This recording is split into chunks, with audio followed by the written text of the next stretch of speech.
బాబు పక్క జరగండి. సార్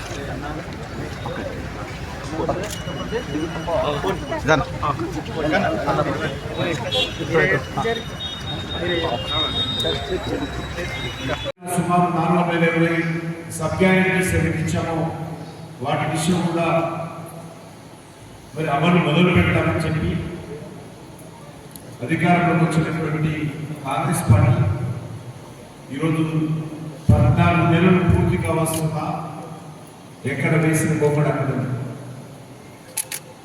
ఈరోజు కాంగ్రెస్ పార్టీ ప్రభుత్వం పట్ల తెలంగాణ రాష్ట్రంలో విపరీతమైనటువంటి వ్యతిరేకత ఉంది. అది విద్యార్థులైనా, అది ఉపాధ్యాయులైనా,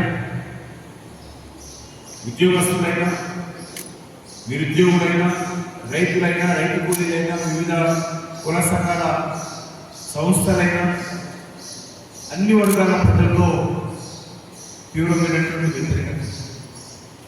ఇచ్చినటువంటి ఏ హామీ కూడా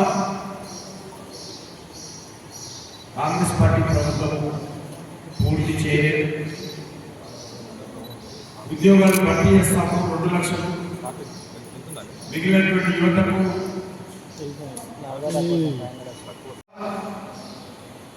ప్రభుత్వ కార్యాలయాలకు కరెంటు బిల్లులు కట్టలేక ఈరోజు డిస్కనెక్ట్ అవుతున్నటువంటి పరిస్థితి.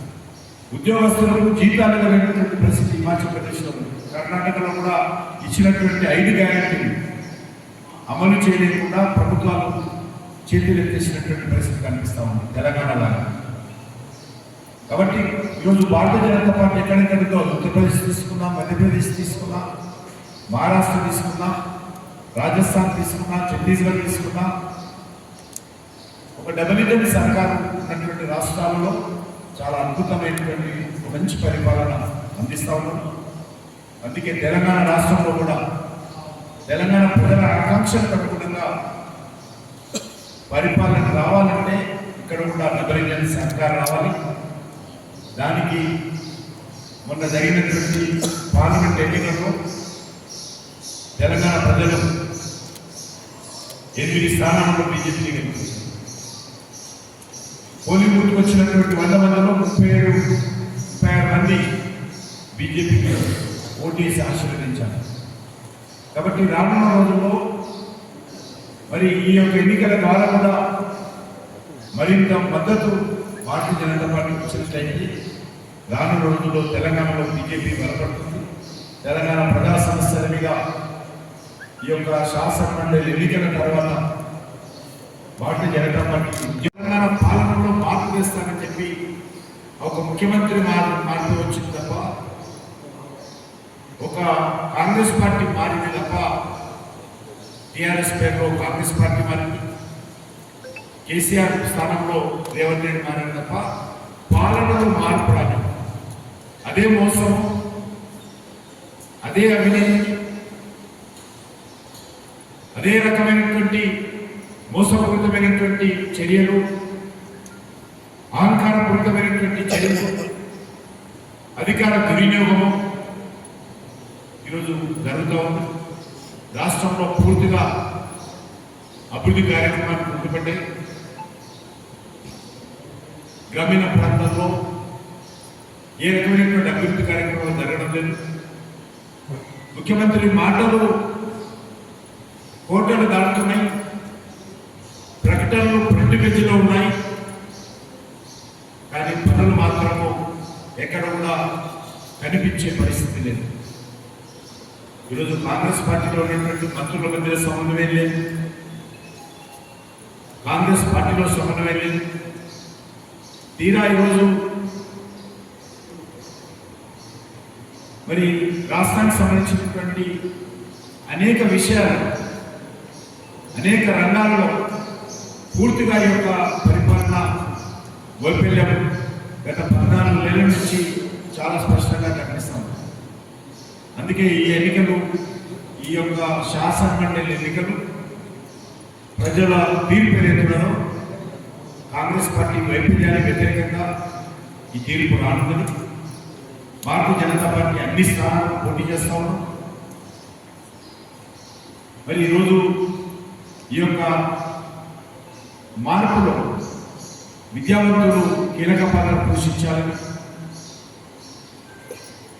కాంగ్రెస్ పార్టీ వ్యతిరేకంగా ఈ రాష్ట్రంలో రానున్న రోజుల్లో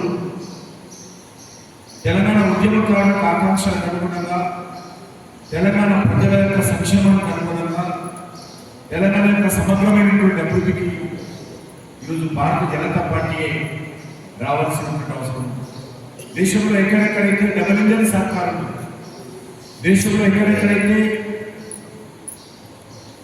ఈరోజు భారతీయ జనతా పార్టీ రాష్ట్ర ప్రభుత్వాలు ఉన్నాయో అక్కడ అభివృద్ధి చాలా వేగవంతంగా జరుగుతుంది.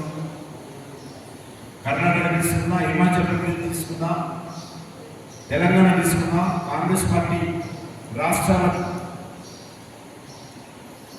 మరి ఏ రకంగా ఈరోజు అవినీతి చాలా స్పష్టంగా అక్కడ పెద్ద దేశాల అవినీతికి చేసే ఎన్నికలు. ఎందుకంటే తెలంగాణ మొత్తంగా జరుగుతున్నటువంటి ఎన్నికలు కాబట్టి ఎన్నికల్లో విద్యావంతులు, మేధావులు, ఉపాధ్యాయులు, ఉద్యోగస్తులు, పట్టభద్రులు పోలింగ్లో పాల్గొనబోతున్నారు. కాబట్టి ఈ ఎన్నికల్లో వాళ్ళ యొక్క తీర్పు తెలంగాణ భవిష్యత్తుకు మరి మనకు అర్థమవుతుంది. కాబట్టి భారతీయ జనతా పార్టీ తరఫున నేను అన్ని వర్గాల ప్రజలను కోరుతా ఉన్నాను. బీజేపీకి మద్దతు తెలియజేసి ఎన్నికల్లో బీజేపీని గెలిపించాల్సిందిగా ఈ సందర్భంగా కోరడం కోసమే మేమందరం కూడా ప్రయత్నిస్తాము. ముఖ్యంగా ఈ రాష్ట్రంలో కేసీఆర్ కుటుంబం అంతా కూడా దోచుకుంది. కేసీఆర్ పాలనలో తెలంగాణ అప్పుల రాష్ట్రమైంది. కేసీఆర్ పాలనలో అవినీతి పెరిగిపోయింది. కేసీఆర్ పాలనలో అహంకారం పెరిగిపోయింది. కాబట్టి బీఆర్ఎస్ పార్టీని ఓడించి మార్పు కోసం కాంగ్రెస్ పార్టీని గెలిపించాలని చెప్పి రాహుల్ గాంధీ, రేవంత్ రెడ్డి అనుమతి ప్రచారం చేయడం జరిగింది. దానికోసము 6 గ్యారెంటీలు 100 రోజులు అమలు చేస్తాము. ఉద్యోగ భర్తీలన్నీ కూడా సంవత్సరం లోపల డిసెంబర్ 24 లోపల 2 లక్షల ఉద్యోగాలు భర్తీ చేస్తాము. కొంతమంది పెట్టుబడిదారులకి బలవంతంగా టికెట్ ఇచ్చినట్టు కనబడుతుంది. ఇవాళ దాకా కాంగ్రెస్ పార్టీ ఈ జిల్లాలో కనీసం ఎన్నికల ప్రచారం ప్రారంభించలేదు.